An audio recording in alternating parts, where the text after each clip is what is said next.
السميع العليم من الشيطان الرجيم من همزه ونفخه ونفثه. بسم الله الرحمن الرحيم.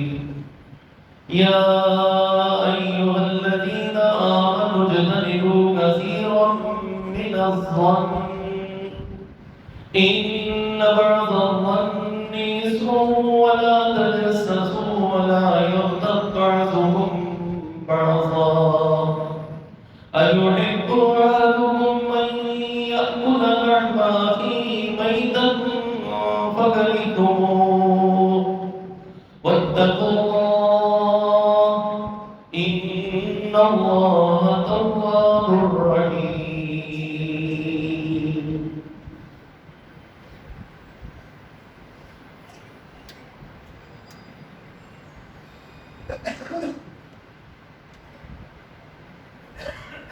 کسی بھی مومن کے لیے یہ بات انتہائی ضروری ہے کہ وہ اپنی عبادات، اپنے اعمال صالحہ ان کی حفاظت کرتا رہے. اعمال صالحہ یا عبادت کرنا پھر بھی کچھ آسان ہو جاتا ہے، لیکن ان عبادات کی حفاظت اس سے کہیں زیادہ مشکل ہوتی ہے. بعض اوقات کچھ ایسے اعمال اور ایسی چیزیں کہ جو انسان کی عبادات اور نیکیوں کو تباہ و برباد کر دیتی ہیں،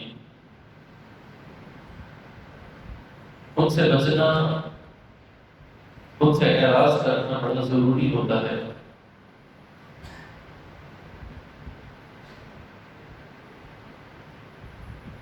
اسی حوالے سے ہم ایک بات کی طرف توجہ دلائیں گے جس کی وجہ سے انسان اپنی عبادات کو بھی ضائع کر دیتا ہے، اپنے معاملات کو بھی صرف خراب ہی نہیں بلکہ بربادی تک لے جاتا ہے. اسی وجہ سے بہت ساری نیکیوں سے محروم ہو جاتا ہے. اسی وجہ سے وہ اپنے معاشی اور معاشرتی معاملات اور زندگی کو بھی خراب کر لیتا ہے، یہاں تک کہ اپنی گھریلو اور نجی زندگی بھی تباہی کے کہانے پر پہنچ جاتی ہے.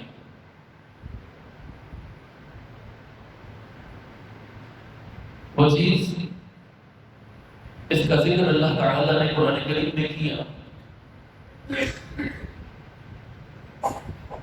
وہ گمان ہے.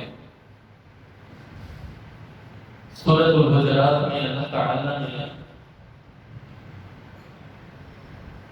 اس حوالے سے ہمیں مکمل تعلیمات دی، بلکہ پوری اخلاقی زندگی کو بڑے خوبصورت انداز میں بیان کر دیا. جو آیت ہم نے آپ کے سامنے پڑھی، اس میں سب سے پہلے اللہ تعالیٰ نے جس چیز کا ذکر کیا وہ گمان ہے. یا ایھا الذین آمنوا اجتنبوا کثیرا من الظن،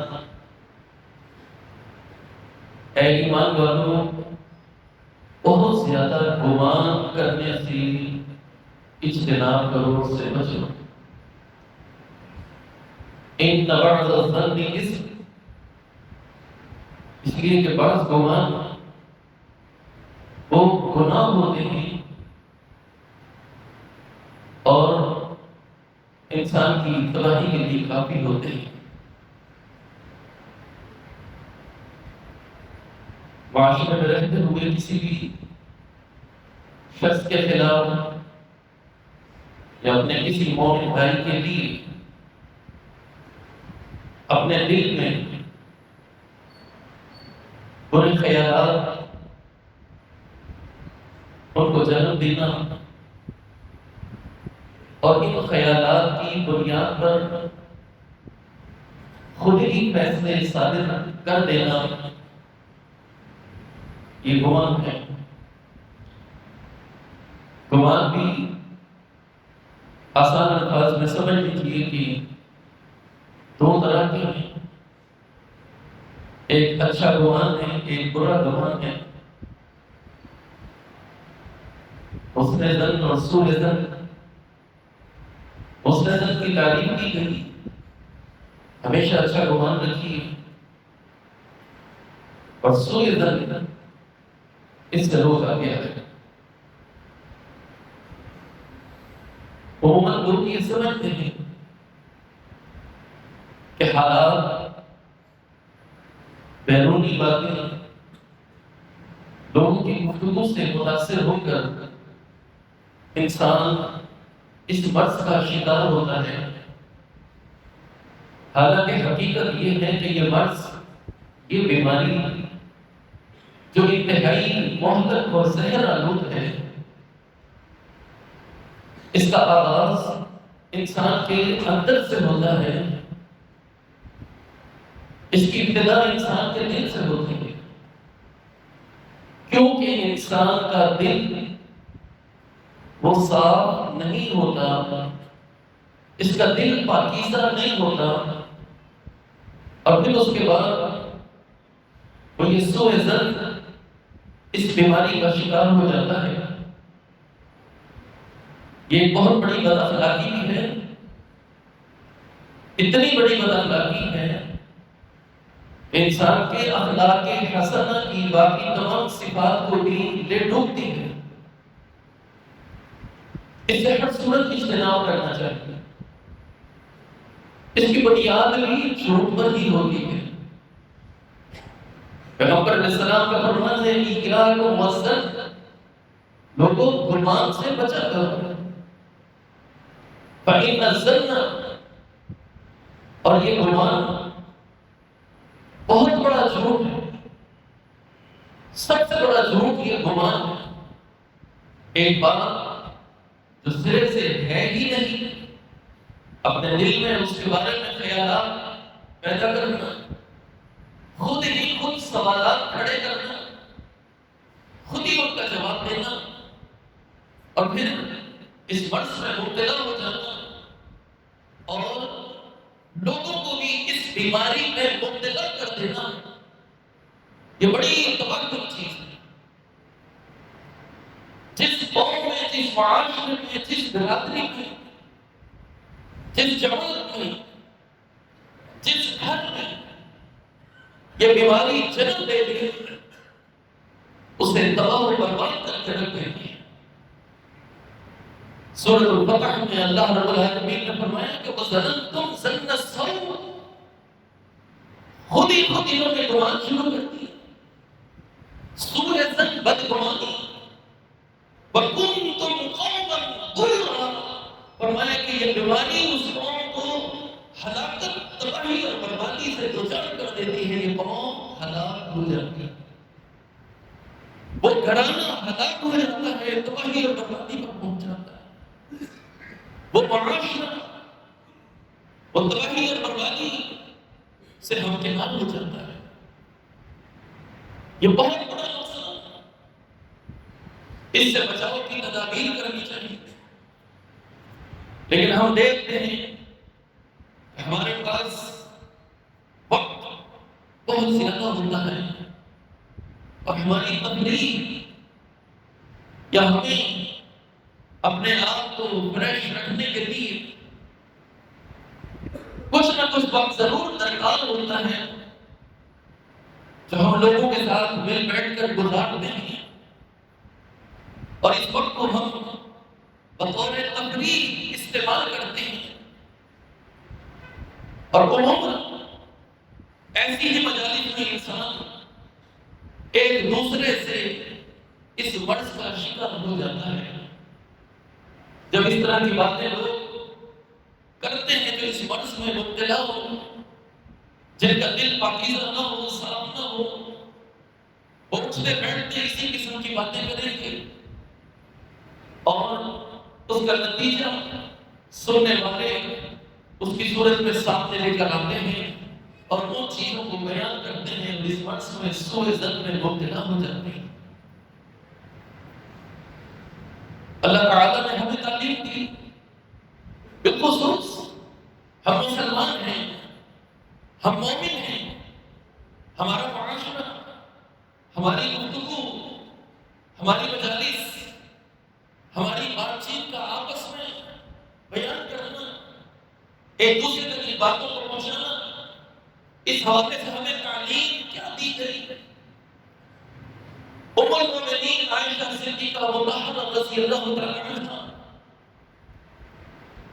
ان کے متعلق جب بہتان ترازی کی گئی، ان پر الزامات لگائے گئے،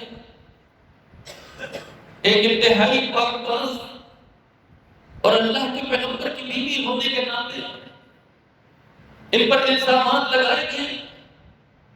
یہ فطری سی بات ہے کہ جب ایسی باتیں بیان کی جاتی ہیں، بیان کرنے والا کو اپنے مرض کی شناخت کروا دیتا ہے کہ میں اس مرض میں مبتلا ہوں، لیکن وہ لوگوں کو اس مرض سے ضرور متاثر کرتا ہے، ان کو بھی اس زہر میں مبتلا کر کے چھوڑتا ہے۔ فطری سی بات ہے، لوگ متاثر ہوتے ہیں۔ میں اور آپ ہم کیا ہیں؟ بعض صحابہ کرام بھی ام المؤمنین عائشہ صدیقہ رضی اللہ تعالی عنہا کے حوالے سے اس پھیلائے گئے پروپیگنڈے کا شکار ہوئے۔ جو بات انہوں نے سنی اسی بات کو آگے ذکر کرنا شروع کر دیا۔ اللہ تعالیٰ نے کیا فرمایا؟ لولا اذ سمعتموه ظن المؤمنون والمؤمنات بانفسهم خيرا وقالوا ما هذا الا مبين۔ اللہ تعالیٰ نے کیا فرمایا؟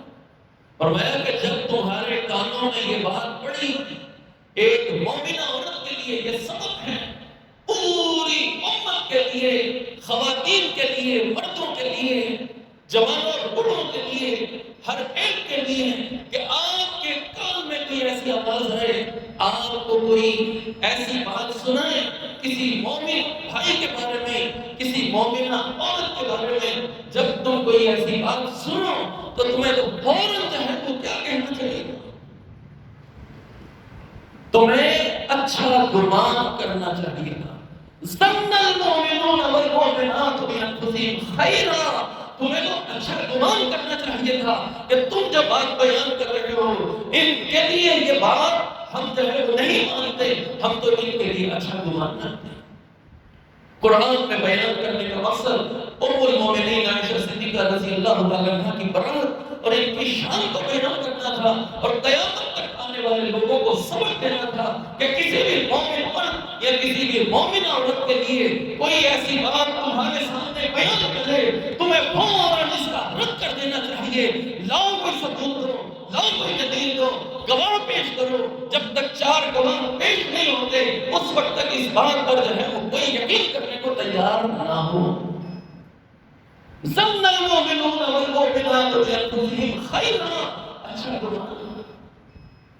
کوئی کسی کو کیا سنا رہا ہے، کوئی کسی کے بارے میں کیا کہہ رہا ہے، کوئی کچھ کر رہا ہے، پورا معاشرہ اس بیماری میں مبتلا ہے۔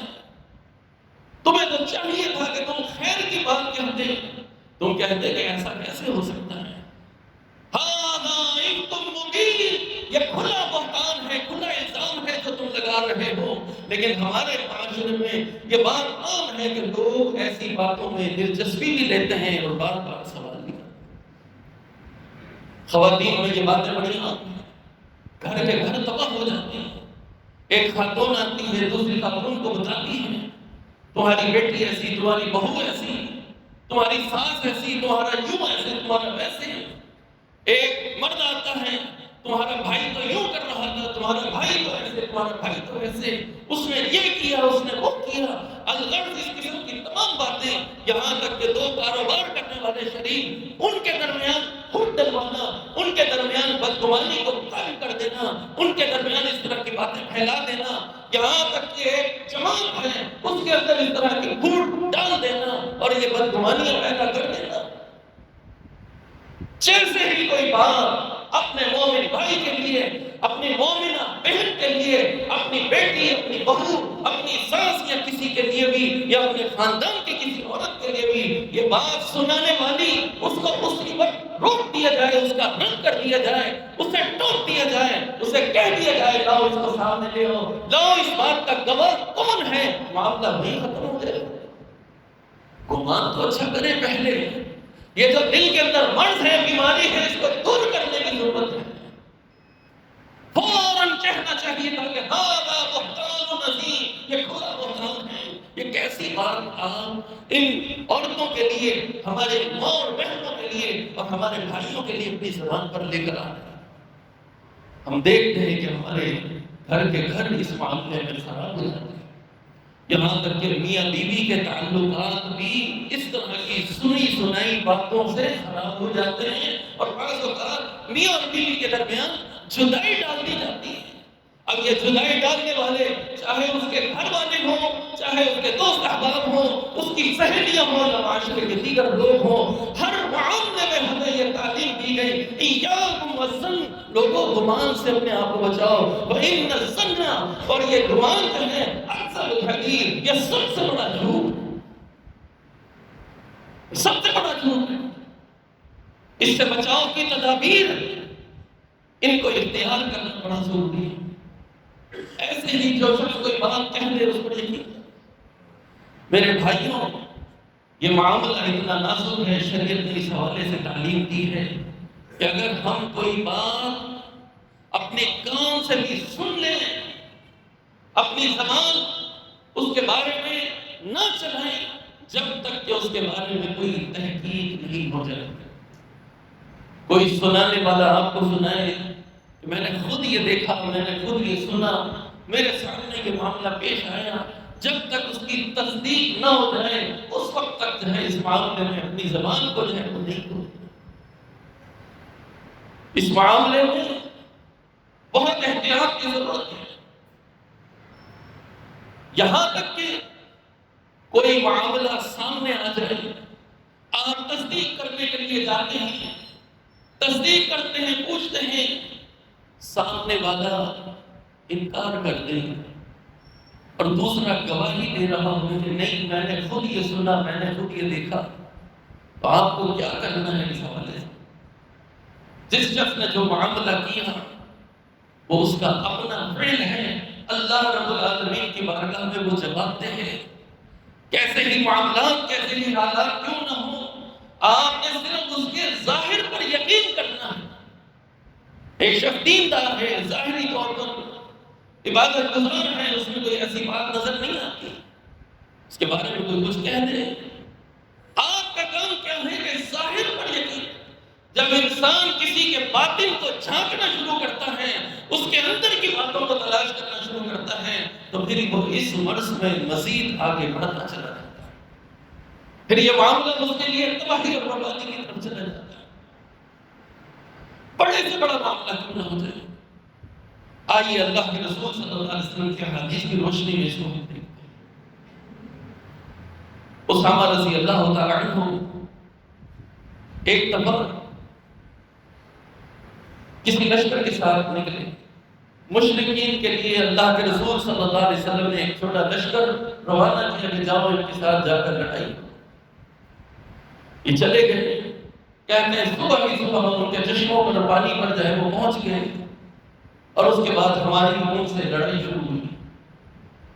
مشرکین میں سے ایک شخص وہ دو بدو لڑائی نہیں کر رہا تھا، وہ سامنے آ کر لڑتا نہیں تھا، بلکہ وہ کہیں ادھر ادھر چھپ کر کھڑا رہتا، طرف کی اوٹ میں رہتا، سامنے نہ آتا، اور جیسے ہی دیکھتا کوئی مسلمان اس کے قریب آ گیا ہے لڑتا ہوا، بے خبر ہے، تو یہ پیچھے سے اس پر حملہ کرتا اور اس کی گردن اڑا دیتا اور فوراً بعد پھر کہیں جا کر چھپ جاتا، سائڈ پر ہو جاتا۔ اس طرح کرتے کرتے اس نے کئی صحابہ کرام کو شہید کر دیا۔ اسامہ رضی اللہ تعالیٰ عنہ اور ایک انصاری صحابی، انہوں نے یہ دیکھ لیا اور وہ بھی چھپ کر اس کے پیچھے پہنچ گئے اور انہوں نے اس پر حملہ کرنے کے لیے اپنی تلواروں کو بلند کیا۔ جیسے ہی انہوں نے تلوار اٹھائی، اس نے فوراً کہا کہ اشہد ان لا الہ الا اللہ، فوراً کلمہ پڑھ لیا، اسلمت للہ، اللہ رب العالمین کے لیے اسلام قبول کر لیا، میں تو مسلمان ہوں۔ کہتے ہیں کہ انصاری صحابی وہ تو پیچھے ہٹ گئے، انہوں نے اپنی تلوار کو روک لیا، لیکن اسامہ کہتے ہیں کہ مجھ سے یہ برداشت نہ ہوا کہ اتنے ساتھیوں کو قتل کرنے کے بعد اب جو ہے وہ یہ کہتا ہے کہ میں کلمہ پڑھوں گا۔ کہتے ہیں کہ میں نے اپنی تلوار چلائی اور اس کی گردن تن سے چلا اس کو قتل کر دیا، اور اس لڑائی میں مسلمانوں کو فتح حاصل ہو گئی۔ واپس آئے اللہ کے رسول صلی اللہ علیہ وسلم کے پاس، سارے حالات بیان کیے گئے۔ کسی نے یہ واقعہ بھی پیش کیا پیغمبر علیہ السلام کے سامنے کہ اس طرح کا معاملہ بھی پیش ہے۔ آپ نے اسامہ کو بلایا اور اسامہ سے پوچھا کہ کیا معاملہ تھا۔ اسامہ کہنے لگے اللہ کے رسول صلی اللہ علیہ وسلم اس نے اتنے ہمارے ساتھیوں کو شہید کیا، اور نام بھی گنوانے لگے، فلاں فلاں اس کو جائے اس نے شہید کیا۔ اللہ کے رسول صلی اللہ علیہ وسلم نے فرمایا کہ پھر کہنے لگے کہ جب میں نے اس پر تلوار اٹھائی تو یہ کہتا ہے لا الہ الا اللہ، لیکن میں روکا نہیں، میں نے اس کی بات کا یقین نہ کیا، میں نے اس کو قتل کر دیا، اس کی گردن اڑا دی۔ میں نے یہ گمان کیا، میں یہ سمجھا کہ یہ اپنی جان بچانے کے لیے کلمہ پڑھ رہا ہے۔ یہ گمان کیا اسامہ رضی اللہ تعالیٰ عنہ نے، اتنی بڑی بات ہو گئی، اب یہ اپنی زبان سے کیا کہہ رہا ہے، اس کی زبان اور اس کی بات پر یقین نہ کیا، بلکہ یہ گمان کر لیا انہوں نے کہ یہ جان بچانے کے لیے۔ ایک روایت میں ہے کہ اسامہ نے کہا کہ اس تلوار اور ہتھیار کے خوف کی وجہ سے اس نے کلمہ پڑھا۔ اللہ کے رسول صلی اللہ علیہ وسلم نے فرمایا کہ کیا اس نے کلمہ پڑھا، لا الہ الا اللہ کہا، اور اس کے بعد بھی تم نے اسے قتل کر دیا، باوجود اس کے کہ اس نے کلمہ پڑھا، لا الہ الا اللہ کہہ دیا، پھر بھی تم نے اس کو قتل کر دیا۔ پیغمبر علیہ السلام نے 3-4 دفعہ یہ بات کہی۔ ایک روایت میں اللہ کے رسول صلی اللہ علیہ وسلم نے فرمایا کہ قیامت کے دن جب یہ کلمہ لے کر آئے گا اس وقت کیا ہوگا؟ جب قیامت کے دن یہ کلمہ لے کر آئے گا اللہ کی بارگاہ میں کہ اللہ میں نے کلمہ پڑھا تھا اور اس کے باوجود مجھے جو ہے اس نے قتل کر دیا، تو اس وقت کیا بنے گا؟ اسامہ ڈر گئے، کہنے لگے اللہ کے رسول صلی اللہ علیہ وسلم میرے لیے مغفرت کی دعا کیجیے۔ لیکن حدیث میں آتا ہے اللہ کے رسول صلی اللہ علیہ وسلم اسے بار بار یہی کہتے رہے کہ قیامت کے دن جب یہ کلمہ آئے گا اس وقت تم کیا کہو گے؟ یعنی سامنے والے کی اس مشرک کی زبان اس پر جب اس نے کلمہ پڑھ دیا تو اس کے بعد وہ امان میں آ گیا۔ اب اس کی بات پر ہمیں یقین کرنا ہے، نہ کہ یہ کہ ہم اس کی گزشتہ باتوں کو دیکھتے ہوئے اس کے بارے میں کوئی فیصلہ کرنا شروع کریں۔ ہمیں بھی پتہ چل جائے کسی کے بارے میں، ہم جا کر تحقیق کریں، پوچھیں، ہمیں اس کی زبان پر یقین نہیں آتا، ہم کہتے نہیں فلاں موقع پر یوں تھا، فلاں موقع پر یوں کیا، فلاں یوں کہتا تھا، لہٰذا ہم بدگمانی کا شکار ہو جاتے ہیں اور اسی کا شکار بیٹھتے ہیں۔ اللہ کے رسول صلی اللہ علیہ وسلم نے فرمایا کہ یہ مومن، یہ مسلمان، یہ کلمہ پڑھ گیا، کلمہ گو ہو گیا، اب اس کے بعد قیامت کے دن یہ کلمہ لے کر آئے، جس نے اس کی زبان پر یقین نہ کیا اسے سوچنا چاہیے۔ کئی روایات اس بارے میں آتی ہیں، معاملہ بڑا قابل غور ہے۔ ایک اور روایت میں کہ اس نے کہا، اسامہ نے کہا کہ یہ ہتھیاروں کے خوف اور کی وجہ سے اس نے یہ کلمہ پڑھا ہے، ورنہ اگر اس کو چھوڑ دیا جاتا تو بھی یہ دوبارہ یہی بات کرتا، یہی کام کرتا۔ اللہ کے رسول صلی اللہ علیہ وسلم نے اس موقع پر اس سے ایک سوال کیا، اے اسامہ اشققت قلبی، کیا تو نے اس کے دل کو چیر کر دیکھا تھا؟ کیا تو نے اس کے دل کو چیر کر دیکھا تھا کہ یہ کیا کہہ رہا ہے؟ اس نے سچے دل سے یہ بات کہی ہے یا ویسے ہی زبانی یہ بات کہہ رہا ہے؟ جان بچانے کے لیے اس نے یہ بات کہی ہے؟ کیا تم نے اس کے دل کو چیر کر دیکھا؟ کیسے تم نے یہ بات کہہ دی؟ کیسے تم نے یہ گمان کر لیا؟ تو عرض کرنے کا مقصد یہ ہے کہ انسان جب یہ سوء ظن اس گمان میں مبتلا ہوتا ہے تو پھر اس کے بعد اس کے لیے تباہی اور بربادی کا راستے کھل جاتے ہیں۔ یہ انتہا درجے کی بد اخلاقی اور یہ انسان کے تمام اعمال اور تمام نیکیوں کو بعض اوقات تباہ و برباد کر کے رکھ دیتا ہے۔ حالات واقعات کی مناسبت سے احادیث میں اس کے بڑے ثبوت ملتے ہیں کہ بدگمانی کر کے انسان بیٹھے، اور پھر یہ سب سے بڑا جھوٹ ہے، کوئی شخص وہی بات سنی سنائی بات آگے دہرا دے، آگے لوگوں میں پیش کر دے۔ اس کا نتیجہ کیا ہوتا ہے؟ پہلی بات تو یہ کہ یہ شخص خود اس جھوٹ کے اندر مبتلا ہو گیا، اور پھر دوسری بات یہ کہ وہ اس گناہ کے اندر ملوث ہے کہ اس برائی کو، اس گناہ کو لوگوں کے درمیان پھیلاتا چلا جاتا ہے، اس گناہ کو، اس برائی کو لوگوں کے درمیان پھیلانا۔ اپنے کسی بھائی کے لیے، اپنی کسی بہن کے لیے یہ بات لازم ہے کہ آپ کے پاس آ کر کوئی بات کرے، آپ کو چاہیے کہ آپ اس کو روک دو، اور وہ مومن اور مومنہ ہے اس کو کہو کہ ہمارا تو ان کے بارے میں گمان بہترین۔ سلف صالحین کا تو یہ کہنا ہے کہ در حقیقت یہ بیماری اس وجہ سے پیدا ہوتی ہے کہ انسان نے خود اس دین کو صحیح معنی میں سمجھا ہی نہیں ہوتا۔ بظاہر ہم بہت دیندار ہیں، دین کی خدمت کرنے والے ہیں، بہت بڑے عبادت گزار، تہجد گزار، لیکن دین کی فقہ اور دین کی سمجھ اس سے وہ شخص محروم ہوتا ہے، اور جو شخص اس سے محروم ہوتا ہے وہ اسی مرض میں مبتلا ہوتا ہے۔ فرمایا کہ من تفقہ فی الدین حسن ظنہ بالمؤمنین، اللہ جس انسان کو دین کی سمجھ عطا کر دیتا ہے، جس کو اللہ تعالیٰ دین کا فہم اس کے دل میں ڈال دے، دل و دماغ میں آ جائے، دین کا فہم اسے سمجھ میں آ جائے، حسن ظن المؤمنین، مومنوں کے بارے میں اس کا گمان اچھا ہو جاتا ہے، بہترین ہو جاتا ہے۔ جب کوئی کسی کے خلاف کوئی بات کرے فوراً اس کا رد کر دیتا ہے، اسے منع کرتا ہے۔ اس کا گمان اچھا ہے، ہمیں اچھا گمان رکھنا چاہیے، کسی کی بات، کسی کا معاملہ، کسی کا فعل، کسی کا عمل وہ اس کے ساتھ ہے، وہ اسی کے ساتھ ہے۔ امام ابن قیم رحمہ اللہ نے تو یہاں تک کہا، فرمایا کہ سوء الظن یفسد القلب ویفرق الجماعہ، فرمایا کہ یہ بدگمانی، سوء ظن، یہ انسان کے دل میں فساد برپا کر دیتی ہے، یہ دل کی خرابی کا سبب ہے۔ جو شخص قدم قدم پر اٹھتے بیٹھتے بدگمانیوں کا شکار ہو، فرمایا کہ یہ اس کے دل کی فساد کی نشانی ہے کہ اس کا دل جو ہے وہ درست نہیں، اور دل کی درستگی یہ انتہائی ضروری ہے۔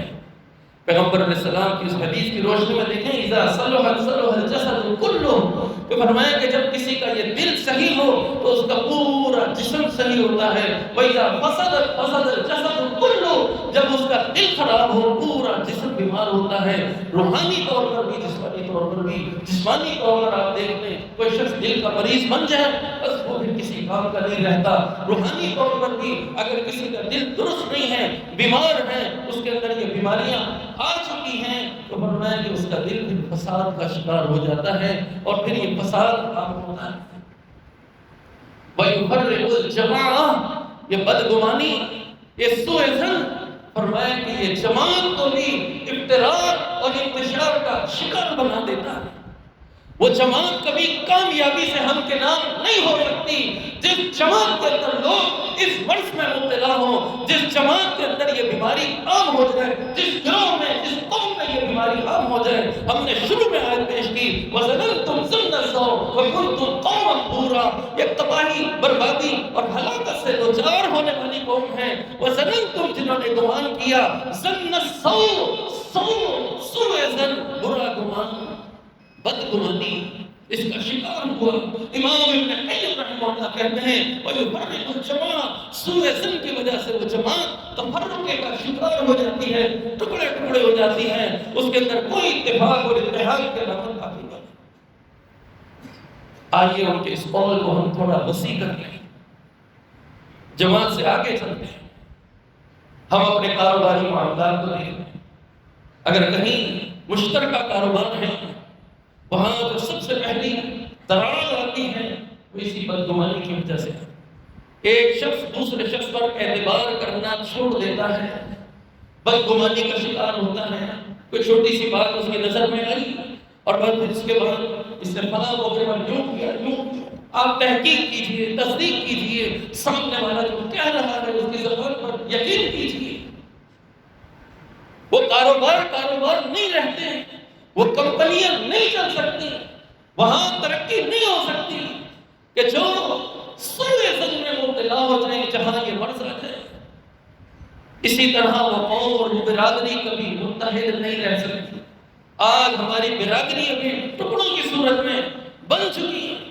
کوئی کسی قوم اور برادری میں آپ دیکھ لیں، کوئی اتفاق، کوئی اتحاد آپ کو جو ہے وہ نہیں ملے گا۔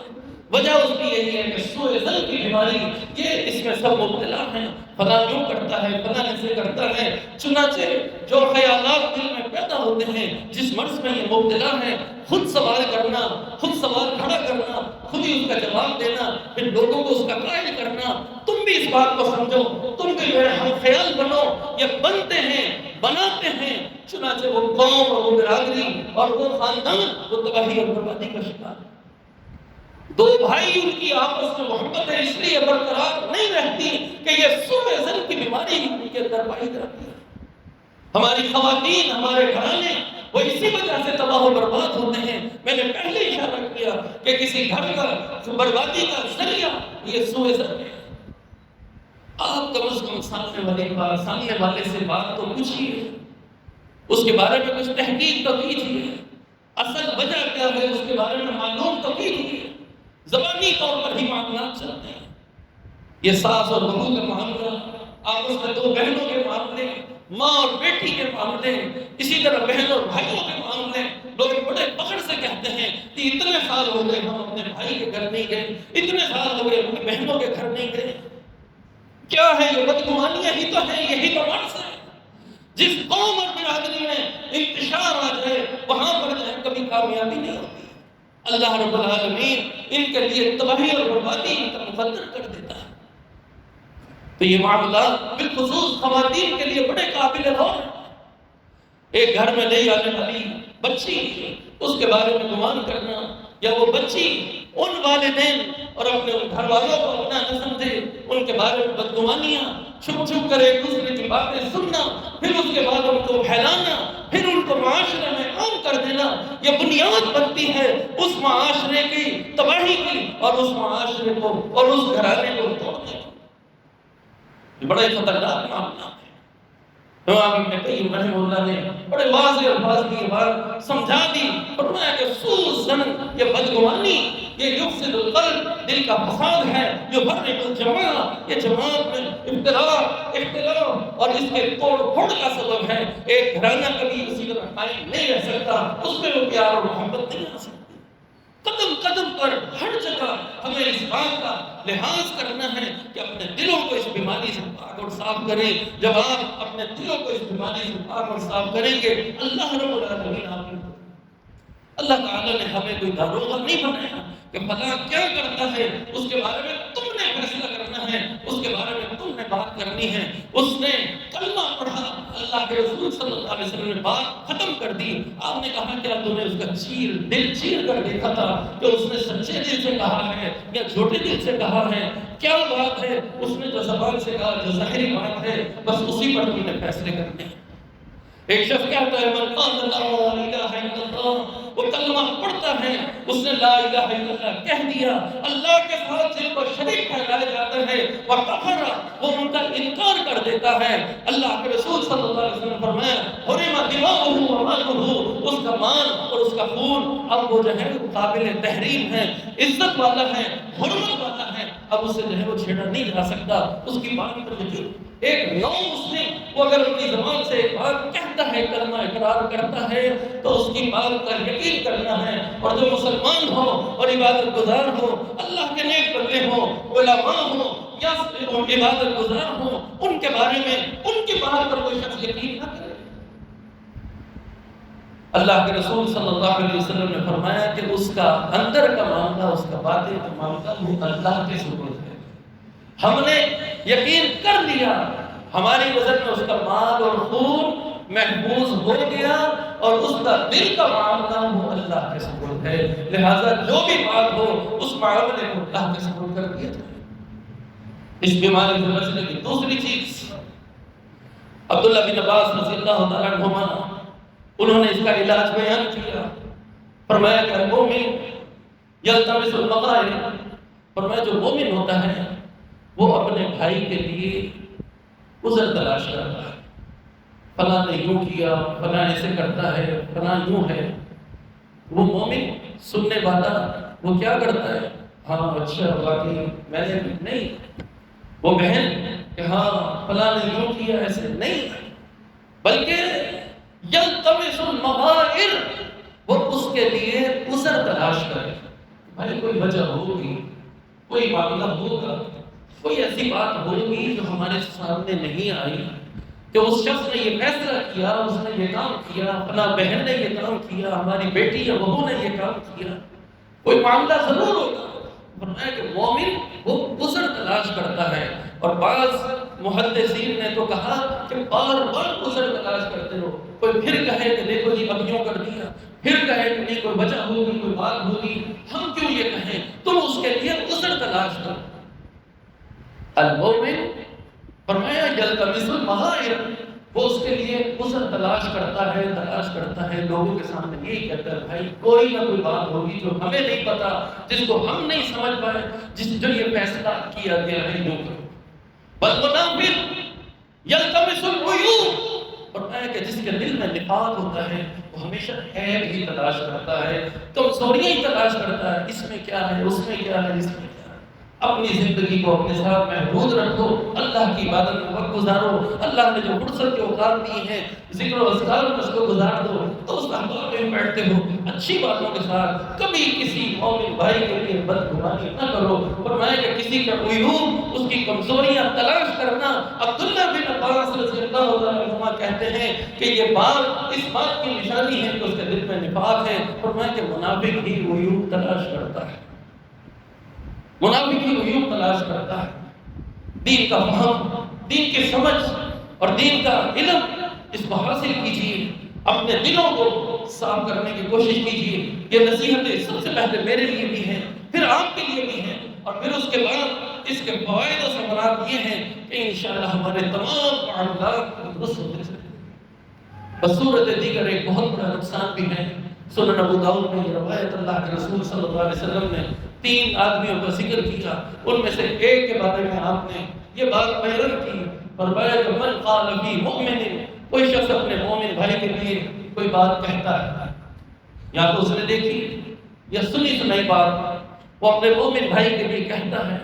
کوئی خاتون، کوئی ماں، کوئی بیٹی، کوئی ساس، یا 2 بھائی یا 2 کاروبار کرنے والے، سب جگہ اس بات کو سامنے رکھیے. اپنے ہر معاملے میں اپنے مومن بھائی کے لیے کوئی بات کہتا ہے، ما لیس فیہ، وہ بات اس کے اندر نہیں ہے، اسکنہ اللہ، اللہ رب العالمین اس کو ڈالے گا. کہاں ڈالے گا؟ اللہ رب العالمین اس کو جہنمیوں کی پیٹھ اس کے گڑھے میں ڈالے گا. اللہ تعالیٰ اسے پیٹھ کے گڑھے میں ڈالے گا. اور حدیث میں ہے یہاں تک کہ جب تک وہ اپنی اس بات کو واپس نہیں لے لیتا، اپنی اس بات سے باز نہیں آ جاتا کہ فلاں یوں کرتا ہے، فلاں یوں کرتا ہے، اس کے بارے میں فیصلے کر رہا ہے، من قال فی المؤمن ما لیس فیہ، بات اس میں ہے ہی نہیں، اس کو پتہ ہی نہیں، اور اگر ہوتی تو شریعت نے کیا تعلیم دی کہ وہ سب کچھ کر رہا ہے، اس کے باوجود آپ پوچھنے جاتے اس نے انکار کیا، ٹھیک ہے چھوڑ دو، اللہ رب العالمین کا سپرد ہے اس کا معاملہ۔ تو فرمایا کہ وہ بات اس میں نہیں ہے، ادغمہ اللہ رب العالمین اس کو ڈالے گا، اسکن اللہ رد الخبان، فرمایا کہ پیپ کے گھڑے میں اس کو ڈالے گا اور یہ اس میں پڑا رہے گا یہاں تک کہ یہ اپنی اس بات سے باہر نکلے، حتیٰ یخرج، جو بات مقال، جو بات یہ کہہ رہا ہے اس کو چھوڑ دے، اس سے باہر آ جائے، تو اللہ رب العالمین بھی اسے معاف کر دے گا، اللہ رب العالمین بھی اسے وہاں سے نکال دے گا۔ تو یہ ایک بنیادی اصول ہیں، کچھ ایسی باتیں، کچھ احتیاطی تدابیر جن کے بارے میں ہم نے ذکر کیا۔ یاد رکھنا چاہیے کہ دلوں کی بیماریوں میں سے ایک بہت بڑی بیماری سوء ظن ہے کہ انسان بدگمانی کا شکار ہو جائے۔ جب یہ بدگمانی کا شکار ہوتا ہے، اس کے معاملات خراب ہو جاتے ہیں، اس کے تعلقات خراب ہو جاتے ہیں، اس کی گھریلو زندگی خراب ہو جاتی ہے، یہ نیکیوں سے بھی محروم ہو جاتا ہے، نیکیوں سے بھی محروم ہو جاتا ہے، اللہ تعالیٰ اس کو سزا دے دیتا ہے دنیا میں، پھر یہ نیکیوں سے محروم ہے۔ امام مقبول رحمہ اللہ کہتے ہیں کہ میں نے ایک دفعہ ایک شخص کو دیکھا کہ وہ نماز پڑھ رہا، میں نے دیکھ لیا اس کو نماز پڑھ رہا ہے، وہ نماز میں روئے جا رہا ہے، رو رہا ہے، کہہ رہا ہے وہ نماز میں رو رہا تھا۔ میرے دل میں یہ بات آئی اور میں نے کہا کہ یہ ریاکار ہے، دکھلاوے کے لیے رو رہا ہے۔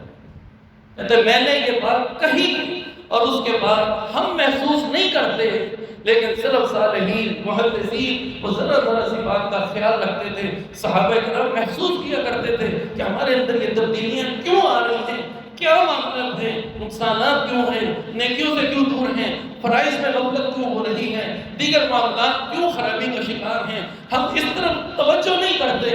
سلف صالحین اسی طرف توجہ کیا کرتے تھے۔ امام مقبول رحمہ اللہ کہتے ہیں جس دن میں نے اس کو یہ بات کہی، اس کے بعد پھر میں نے نوٹ کیا کہ پورے 1 سال تک میں اللہ کی بارگاہ میں کھڑا ہو کر نماز پڑھتا تھا، لیکن مجھے رونا نہیں آیا، اللہ نے مجھے رونے سے محروم کر دیا۔ اور یہ رونا ایک آنسو انسان کی اگر آنکھ سے نکل جائے اللہ کے ڈر سے، اللہ رب العالمین جہنم کی آگ اس کو حرام کر دیتا ہے۔ کتنی بڑی نیکی سے اور کتنے بڑے عمل سے وہ کہتے ہیں کہ محروم رہا، 1 سال تک میں سمجھتا ہوں کہ مجھے اس کی سزا ملی، گناہوں کی سزا ملتی ہے، ان بیماریوں کا نتیجہ انسان کو بھگتنا پڑتا ہے۔ بہتر یہی ہے کہ انسان اس کا علاج کرے۔ اللہ رب العالمین ہمیں اس کی توفیق عطا فرمائے۔ اقول قولی ھذا استغفر اللہ لی ولکم وعلیکم۔